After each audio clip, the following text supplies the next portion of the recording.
Magandang araw, Pilipinas. Nakita nyo na to? Iba na ang tono ni Bato de la Rosa ngayon. Noon, ang sabi niya, handa siyang sumuko. Susuko siya. Kasi sasamahan niya raw si Digong dyan sa ICC. Ngayon, ang tono ni Sir, iba na. Manlalaban na ito. Sabi niya, headline ng ABS-CBN, sabi niya, bakit ka susuko? Ano ba talaga, Sir? Sabi mo, susuko ka. Once na nandyan na yung warrant of arrest, sasamahan mo si Digong dyan. Hinamon mo pa nga si Trillanes dalawa kayo, sabay kayo, sasamahan mo si Trillanes. Bakit ngayon, Sir? Iba na. Sabagay, nag-iiba ng circumstances. Biglang natakot na ito. Sabi niya, bakit ka susuko? Sabi mo nun, susuko ka. Ano ba talaga, Sir? Hindi ka na susuko ngayon. Tapos nanghihingi ng proteksyon sa Senado. Ano magagawa ng Senado? Kahit na presidente natin wala nang say dyan sa kaso sa ICC. Dahil International Criminal Court na may hawak dyan. Bago na naman tong statement ni Bato. Ngayong araw to ka-coffee, March 19, 2025. Nasa headline ng ABS-CBN. Bakit ka susuko? Bato, Miles going into hiding from possible ICC arrest. Magtatago na to. At once nandyan na yung arresting officer, let's say nandyan na yung grupo nila Tory, manlalaban na yan. Kasi kaya ka nga nagtago Kasi hindi ka papahuli ng buhay Manlalaban ka. Ang tanong, umubra ka ba kay General Torre? Wala pang pulis ang kasing tapang ni General Torre. Sige, may kilala kayong pulis na mas matapang kay General Torre na kayang pagsabihan ang presidente na hahatakin ko yan? Wala pang pulis na nakakagawa niyan. Baka hindi ko lang alam. Pero, ewan ko, wala akong nakikita din sa pagsisearch natin na hinuli si Kibuloy. Si Kibuloy, napakaraming resources Nasa ilalim pa ng lupa yan. Hinukay. Napakarami pang supporters niyan. Human barricade pa ang ginamit. Nasaan si Kibuloy? Hinuli ni Torre. Kakampi pa ni Kibuloy yung mga senador Sila Bato, sila Robin Padilla, sila Bongo. Pinapaalis pa siya Diyan sa pag-aresto na yan, ang daming factor. Hindi nagpatinag si Torre. Si Kibuloy na yan Pangalawa, dating presidente, si Digong na yan Verdugo na yan Inatrasan ba ni Torre yan? Dating presidente na yan Dating executive secretary, pinusasan. Obstruction of justice, si Mijaldea. Si Digong pa, hinuli. Kung hindi ka sasama, hahatakin ko yan. Sabi ni Torre. Ito pang si Bato. Umubra kaya si Bato? Yes, dating PNP chief yan. Marami pa rin mga pulis na loyal sa kanya. Pero si Torre, incumbent. At his disposal ang resources. Magiging PNP chief pa yan. Si Marbil, patapos na. Sa tingin ko lang ka-coffee I think deserved ni General Torre maging susunod na hepe ng Philippine National Police. Paano yan, Bato? Manlalaban ka? Nako, sisigaw na naman mga DDS niyan. Nasaan ang due process? Ito ang kaibahan ni Bato at ni Digong. Sige, kumpara natin itong dalawa. Mga DDS makinig kayo Si Digong, Duterte. Diba? Duterte yan. May mga diehard DDS. May mga supporters yan. Si Bato, de la Rosa. Si Bato, hindi Duterte. Yung supporters ni Digong, not necessarily supporters ni Bato. Kung papaano willing sapalaran itong mga supporters ni Digong, hindi natin masasabi na gagawin din nila yung sakripisyo na yan kay Bato de la Rosa. I hope nagigets nyo yung punto ko. It doesn't come with a package. Hindi ibig sabihin na yung supporters ni Bato o yung supporters ni Digong ay supporters ni Bato. Kaya sinusuportahan lang yan si Bato dahil siya ay isang DDS. Dahil siya ay kaalyado. Pero hindi ibig sabihin na yung mga supporters ni Digong ay supporters ni De La Rosa. I hope nagigets ninyo yung punto. Bandang huli, kawawa si Bato dyan. Kasi mapapagod ang mga DDS Ang ipinaglalaban lang ng mga DDS, si Duterte. Ito sana ma-realize din ng kampo ni Bato. Si Duterte lang ang pinaglalaban nila. Posible, sige si Sara Duterte, pero hindi si Bato. Tingnan niyo yung mga reaction ng tao pag si Bato nagsasalita. Even yung DDS, dead ma. Bato, ma-realize mo sana yan. Kumbaga, hindi makikipagbakbakan yung mga DDS para sa'yo. Ginagawa nila yan para kay Digong. Once na wala na si Digong sa equation, tsugi ka dyan. Lalaglag ka ng mga yan. Kaya ngayon, mag-isip-isip na kayo. Senator Bato de la Rosa said he could hold up in the Senate or go into hiding altogether if the International Criminal Court sought his arrest to face crimes against humanity charges with former President Rodrigo Duterte further tukhang. Naku, bubutasin pa yung Senado. Bago na yung building ng Senado baka lumipat na kayo Bagong gawa lang yan, billions of pesos ang ginastos dyan, and then bubutasin mo. Magtatago ka. Gagayahin mo yung ginawa ni Kibuloy. Sumuko ka na, sir. Senador ka may pananagutan ka. Senate President Francis Chis Escudero earlier said De La Rosa cannot be arrested within Senate premises. Okay. Okay. Pero tandaan niyo si Chis Escudero, namamangkayan, you will be surprised. DDS, and I think alam nyo naman yan, ka-coffee, kung nakanino yung loyalty ni Escudero. Si Escudero, mas matikas kay PBBM?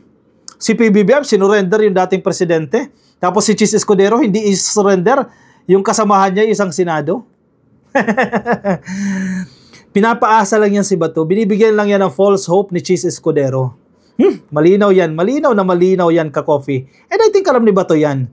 False hope yan. Ang presidente nga naibigay yung presidente. Dating presidente. Si Bato pa na isang senador lang. Lang.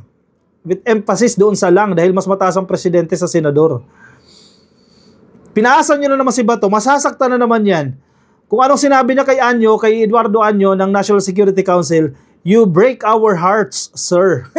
Baka ganyan na naman ang sabihin niya. Manunumbat na naman yan tulad ng panunumbat kay PBBM. Dahil nga hindi ka nila pwedeng hulihin pagka andyan ka sa loob at dapat respetuhin nila yung Senate at institusyon. So maganda yon para sa akin, De La Rosa told Senate reporter. Sige, malinaw naman yan while in session. Yung provision na yan, ka-coffee, na may immunity sila. In the first place, ang immunity nga kapag ang kaso mo ay yung parusa hindi tataas ng 6 years. Mas matindi pa nga itong kaso ni Bato Crimes against humanity ito Yung immunity. While in session, paano yan? Naka-break ang Senado. Sa June 2 pa magre-resume. Paano kung lumabas na next week? Lumabas na next month yung warrant of arrest ni Bato? Paano yan? Magtatago siya dyan sa Senado? Hindi ko naman sinasabi na forever ako mag-standby dyan. So meron pa rin, hanap pa rin tayong ibang courses of action na pwedeng gawin. Yun nga lang, inantay lang natin yung magiging desisyon ng Supreme Court. Kung ito ay pabor o hindi, pabor sa atin, then we will make our next move kung ano magiging desisyon ng Supreme Court. O sige, hintayin natin. Tayo naman, ka-coffee, yan naman ang policy natin Yan ang principle natin Ano man ang desisyon ng Supreme Court, we have to respect that. O sige, kung papabor sa kanila, then be it. Kung hindi, di pabor din sa atin. Di ba? Hintay sila ng desisyon ng Supreme Court. Sige, kasi ang kanilang apela dyan, mali yung pag-aresto kay Digong. Yan naman ang defense nila dyan Diba? Yun din, ang kanilang motion dyan sa Supreme Court na wag magkipagtulungan itong gobyerno ng Pilipinas sa pagsiserve ng warrant sa mga suspect ng ICC. Again, suspect hindi guilty pa Hindi sila inuhusgahan pa, suspect pa lang sila. As compared ng panahon ni Digong na suspect pa lang pinagtsutsugin na. Kung wala tayong makita na hustisya dito sa ating bansa, bakit ka susuko? Malinaw. Ito ang pronouncement ni Bato. Malinaw na malinaw yan. Kung hindi pumabor ang desisyon ng Supreme Court, ibig sabihin sa kanya wala siyang nakitang hustisya. Ibig sabihin hindi siya susuko. Very clear, ka-coffee. Malinaw na malinaw yan. Kung wala tayong makita na hustisya dito sa ating bansa, bakit ka susuko? Diba? Sabi ni Bato, unquote. Ulitin ko lang, kapag hindi pumanig kay Bato ang desisyon ng Supreme Court, manlalaban si Bato. Hindi siya susuko, magtatago siya. Pag nahuli, manlalaban. Malinaw yan na pronouncement niya. Baka mag-iba na naman yan, ha? Titingnan natin. Kung makakita kang merong makita natin, may glimmer of hope na yung Supreme Court ay talagang kwan siya, talagang panindigan niya ang kanyang pagiging independent. Kung ipapakitang tatayo din yung Senado, kung anong dapat, I will evaluate. As I have said, I will cross the bridge when I get there. Sabi ni De La Rosa. Sinabi mo na, sir. Malinaw dun sa statement mo. Kasama yan sa courses of action natin. He said, kasama yung kinukonsider natin. Kasama yan sa courses of action na pwedeng gawin. De La Rosa walked back previous pronouncements where he expressed readiness to join his former boss so he could take care of Duterte in detention. Correct. Yan ang tambaluslos. Kung makapuna kayo kay Martin Romualdez sa tambalos-los at kay PBBM, ikaw din naman pala itambalos-los. Nag-iiba-iba ka ng statement. Noon, willing ka, susuko ka to take care of the old man. Yan yung kanilang term. Para alagaan ng matanda dyan sa ICC. Pero ngayon, iba na. Bakit? Baka wala siyang resources gaya ng resources ni Digong. Kasi ang suporta na nakukuha ni Digong dahil siya ay Duterte. The same support may bibigay din kay Bato once na mahuli silang ICC? I don't think so. De La Rosa siya, hindi siya Duterte. Sana ma-realize ng kampo ni Bato yan. Iiwanan din siya ng mga DDS. Ilalaglag din siya ng mga DDS. Kaya magpaka-selfish na siya. Ilaglag niya na si Digong. Tumayo na siya bilang testigo laban kay Digong. Mahirap man doon. Hindi, para kang araw nasa hotel eh. Ultimo, yung anak nga, hindi makalapit, hindi makabisita ng basta-basta yung anak na si Vice President Sara. How much more kung ako na pareho lang kaming detainee? Paano ako makakapag-demand ng time na para makasama doon o makausap na pareho naman kaming detainee? Sabi ni Bato, malamang, bilanggo kayo eh. Pero buhay kayo. Diba? Humihinga kayo. As compared noon, pag nahuli ninyo, suspect, pinapatay ninyo. Hindi humihinga. Kayo, binibigyan kayo ng chance na magpaliwanag at ipagtanggol ang sarili nyo. Pero nang tukhang, hindi nyo binigyan ng chance itong mga suspect. Chinugi ninyo dahil may quota. Dahil may reward system. Di ba? Nare-realize yun na ngayon. Mahirap ba yan? Hindi na kayo madadalaw? Isipin ninyo yung mga naiwan ng pinatay ninyo. Ilan ang anak? 3, 4, 5. Walang trabaho yung asawa. Di nyo na-realize yan? So mukhang mahirap dahil nga sa experience ngayon nila doon, yung mga nandoon ngayon sa dahig. De La Rosa and Duterte have sought a temporary restraining order against the Philippine government's cooperation with the ICC. Wala namang cooperation ng Pilipinas sa ICC. Ang cooperation sa Interpol. Malinaw naman yan. Sinasabi ni PBBM yan. Paulit-ulit din sinasabi ni Yusek Claire yan. Walang cooperation ng Pilipinas sa ICC. Tumutulong tayo sa Interpol dahil may commitment tayo sa Interpol. Yun. Ay nako, ewan ko sa inyo. Paiba-iba ng statement itong si Bato. Let's see.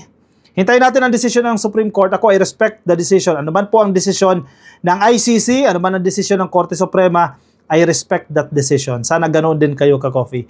Kasi kung pare-parehas tayong hindi respeto sa desisyon ng Korte, wala mangyayari para magiging DDS na rin tayo. I-komento ang inyong opinion, reaction, ka-coffee dyan sa comment section para mabasa po yan ang iba natin mga ka-coffee. Yung mga nasa Facebook, pasuyin na lang ka-coffee. Please like and follow yung mga nasa Facebook, mga nasa YouTube.